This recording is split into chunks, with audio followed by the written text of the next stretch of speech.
राजा नागार्जुन एक महान राजा थे जो हर साल अपने साम्राज्य में एक मुकाबला करवाते थे जिसमें अपनी शक्ति और सामर्थ्य पर भरोसा करने वाला हर योद्धा भाग लेता था। इस मुकाबले के बाद उन योद्धाओं को पूर्वजों की गुफा में जाने का मौका मिलता था।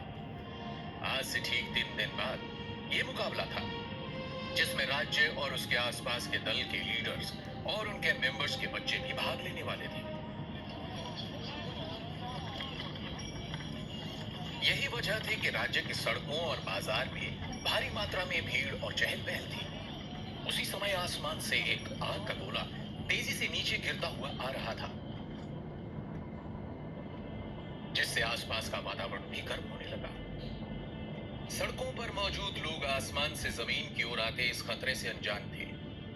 किसी का भी ध्यान आसमान की ओर नहीं था क्योंकि सभी अपने कामों में व्यस्त थे।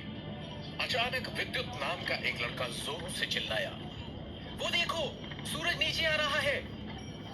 उसकी इस बात पर वहां मौजूद लोग उसका मजाक उड़ाते हुए बोले, अरे देखो, ये पागल क्या कह रहा है, कभी सूरज भी नीचे आता है भला।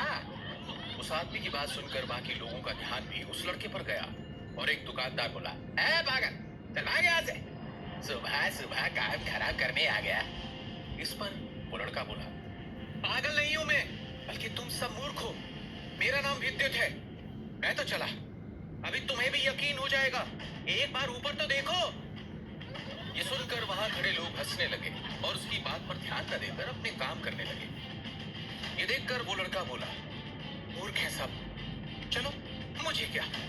उसने एक बार फिर आसमान की तरफ देखकर कहा, अगर जल्द ही कुछ नहीं किया गया तो ये सभी लोग मारे जाएंगे। ये ख्याल आते ही वो तेजी से मीनार की ओर दौड़ा। मीनार एक घंटा घर की तरह था जिसमें एक अग्निकुंड था। खतरे का आभास होते ही अग्निकुंड में आग लगाकर राज परिवार और ताकतवर वीरों को सूचना दी जाती थी ताकि वो खतरे का सामना कर सके। वो लड़का यानी विद्युत तेजी से मीनार की ओर दौड़ा पर अचानक सामने का नजारा देखकर उसके कदम रुक गए। विद्युत ने अपने मन में कहा, अगर मैंने इन सैनिकों को बताया तो ये लोग भी मेरा मजाक उड़ाएंगे जैसे बाजार में उड़ाया गया था। मुझे इनसे छुप कर जाना होगा। ये सोचकर वो मुस्कुराया। फिर उसने अपने झोले से एक लाल पाउडर निकालकर भीड़ वाले इलाके में हवा में उड़ाया और छुप गया। जैसे ही वो पाउडर हवा में उड़कर लोगों की आंखों तक पहुंचा, वहां पर हंगामा मच गया। ऐसा होते ही सैनिकों का ध्यान उस ओर गया और इस बात का फायदा उठाकर विद्युत तेजी से मीनार पर चढ़ गया। एक सैनिक ने विद्युत को मीनार पर चढ़ते देख लिया और वो चिल्लाया, ए बालक, कहाँ जा रहा है? रुक, रुक, वहां किसी को जाने की अनुमति नहीं है, रुक जा वरना तुझे दंड मिलेगा। सैनिक जोरों से चिल्लाते हुए उसके पीछे भागा। भले ही 14 साल का विद्युत कमजोर था पर उसकी भागने की रफ्तार बहुत तेज थी। फिर भी विद्युत अभी बालक ही था जबकि सैनिक एक ताकतवर योद्धा था। विद्युत मीनार की बड़ी मशाल में आग लगाने ही वाला था कि तभी उस सैनिक ने अपनी शक्ति को जागृत कर तेजी से उसे पकड़ लिया। इधर आसमान से गिरता वो आग का गोला जो कि एक महान योद्धा था, किसी योद्धा के प्रहार से आहत होकर नीचे गिर रहा था और उसके शरीर से आग की लपटें लगातार निकल रही थी। नीचे आते हुए वो आग का गोला अब किसी इंसान की तरह लग रहा था। उसके शरीर से निकल रही आग की लपटों के कारण कोई आम स्तर का योद्धा अगर उसे देखता तो शायद वो उसे आग का गोला या उल्का पिंड ही समझता। इधर मीनार में सैनिकों ने हाथ में मशाल लिए हुए उस लड़के को मीनार की बड़ी मशाल में आग लगाने से रोका, लेकिन विद्युत ने फिर भी तेजी से मशाल को मीनार के अग्निकुंड में फेंक दिया और अगले ही पल बड़ी मशाल जलने लगी। उस मशाल के जलते ही राज्य के चारों कोनों की मशालें भी एक एक करके जलने लगी। ऐसा होते ही राज्य के ब्रह्म पर्वत से एक शक्तिशाली इंसान हवा में एक नीली शक्ति के साथ तेजी से उड़कर मीनार के पास आ गया। नीचे खड़े लोग आसमान में उसको उड़ते हुए देख रहे थे। तभी एक इंसान बोला, वो देखो, ये तो राजघराने के रक्षक महान ऋतिक वेदा है। दूसरे लड़के ने कहा, हाँ भाई, लेकिन ये चेतावनी की मशाल किसने जलाई? क्या किसी ने राज्य पर हमला किया है? उस लड़के की ये बात सुनकर आसपास के लोगों ने एक नजर उसको देखा और फिर सभी की नजर महान वेदा की तरफ चली गई। महान वेदा मीनार के सामने आकर रुक गए और हवा में स्थिर हो गए। महान वेदा का चेहरा एकदम शांत था। उन्होंने कहा, क्या तुम मुझे बताओगे ये चेतावनी की मशाल किसने जलाई? अचानक उन्हें हवा में गर्मी का एहसास हुआ और उन्हें माजरा समझ आ गया। वो बिना सैनिकों का जवाब सुने आसमान की तरफ उड़ गए और उन्होंने तेजी से हवा में गिरते हुए उस ताकतवर इंसान पर अपनी बर्फीली शक्ति से प्रहार करके उसे हवा में गिरने से रोक दिया।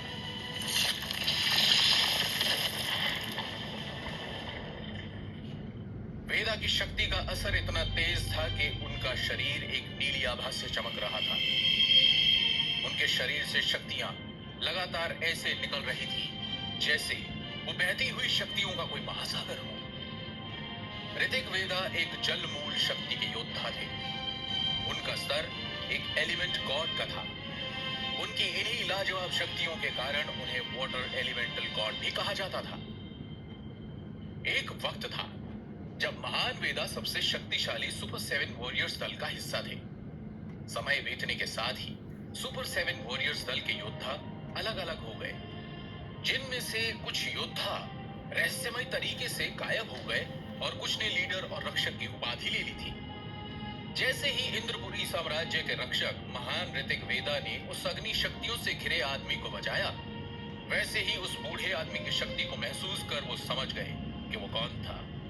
ऋतिक वेदा ने अपनी आंखों को सिकोड़ते हुए उस बूढ़े आदमी को देखा और गंभीर होकर हल्के खींच भरे भाव में बोले, तुम क्या कभी एक जगह आराम से नहीं रह सकते?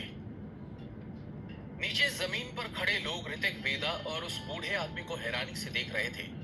तभी एक लड़का जो कि योद्धा के कपड़े पहने था, वो गुरूर भरी आवाज में अपने साथ खड़े मित्र योद्धा से बोला, देखना, लीडर रक्षक वेदा इसको अच्छा सबक सिखाएंगे। तभी उस लड़के का मित्र योद्धा बोला, मुझे ऐसा नहीं लगता। अगर ऐसा होता तो अब तक एक खतरनाक लड़ाई शुरू हो चुकी होती मेरे दोस्त, क्योंकि मुझे वो बूढ़ा आदमी कपड़ों और उसके शरीर से निकलती शक्तियों से कोई मामूली आदमी नहीं लग रहा है। वरना वो इतनी ऊंचाई पर क्या कर रहा था बताओ? ऐसा कहते हुए वो अपने दोस्त को हैरान करने में कामयाब हो गया था। इधर एक सैनिक हैरानी के साथ आसमान में देख रहा था और विद्युत को कसकर पकड़े था। जैसे ही विद्युत ने देखा कि सैनिक का ध्यान उस पर नहीं है, तो वो उसे धक्का देकर वहां से भाग गया और भीड़ में जाकर छुप गया। विद्युत ने ये इतनी तेज रफ्तार में किया कि जब तक सैनिकों का ध्यान उसकी ओर जाता, उनकी नजरों के सामने बस सैकड़ों लोगों की भीड़ थी। उस सैनिक ने जब उस लड़के को चालाकी से अपने हाथों से निकलकर गायब होते देखा, तो उसका गुस्सा चरम सीमा पर पहुंच गया। वो गुस्से में कहने लगा, ये लड़का तो बहुत तेज निकला। अगली बार ये मीनार के आसपास में दिखा तो देखना मित्र, मैं उसके हाथ काट दूंगा। अपने साथी सैनिक की बात सुनकर दूसरा सैनिक हंसते हुए बोला, ये तुम सिर्फ कह रहे हो या करके भी दिखाओगे मित्र? ये सुनकर वहां खड़े लोग भी हंसने लगे। उस सैनिक ने जब देखा कि उसके साथी सैनिक और सभी लोग उसका मजाक उड़ा रहे हैं, तो वो शर्मिंदगी के कारण दांत पीसते हुए पैर पटककर वहां से चला गया। उधर आसमान में ऋतिक वेदा और वो बूढ़ा आदमी बात कर ही रहे थे कि तभी एक तेज और ताकतवर शक्ति उनके पास आकर रुकी। अचानक वहां आई खूबसूरत पंखों वाली उस लड़की को देखकर ऋतिक वेदा और उस बूढ़े आदमी का ध्यान उस ओर चला गया।